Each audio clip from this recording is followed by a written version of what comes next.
cette obligation, effectivement, de publication des contrats miniers, des contrats pétroliers, fait partie d'une des conditionnalités imposées par le FMI. Parce que le Gabon, qui est un mendiant international à cause de ses dirigeants, en 2021, était allé emprunter au niveau du FMI près de 383 millions de DTS, à peu près un 570 millions, effectivement, de dollars, avec un taux de change DTS dollar étant de 1,40 par là.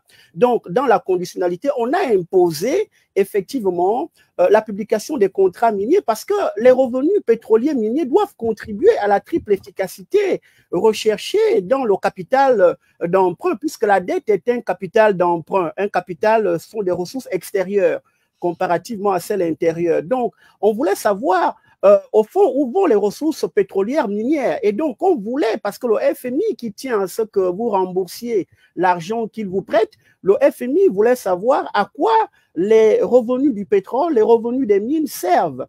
Et donc, voulait imposer, au fond, cette partie des ressources de l'État dans l'atteinte de la triple efficacité, l'efficacité économique en termes, évidemment, de mise en œuvre des activités de production pour booster effectivement l'activité productive, maximiser grand cul, comme on dit en économie, l'efficacité sociale en termes effectivement de maximisation du bien-être des populations par la mise en place évidemment des services sociaux, la santé, l'éducation, le logement évidemment décent à des prix très très faibles, surtout pour les Gabonais économiquement faibles, et puis l'efficacité financière en termes de remboursement de la dette, puisqu'on sait que la dette a quand même un effet positif au travers effectivement de la relance de l'économie. La dette va générer effectivement des revenus additionnels en autant que le taux de croissance de l'économie batte effectivement le taux d'endettement. Donc, vous voyez que c'est une très bonne chose. Ce n'est pas le gouvernement gabonais qui a pris l'initiative, on le sait, c'est un gouvernement opaque, c'est un gouvernement malveillant. Si ça ne dépendait que de lui, quand je parle du gouvernement, je parle du gouvernement dans le sens de la continuité de l'État. Depuis qu'Omar Bongo est là jusqu'au CTRI,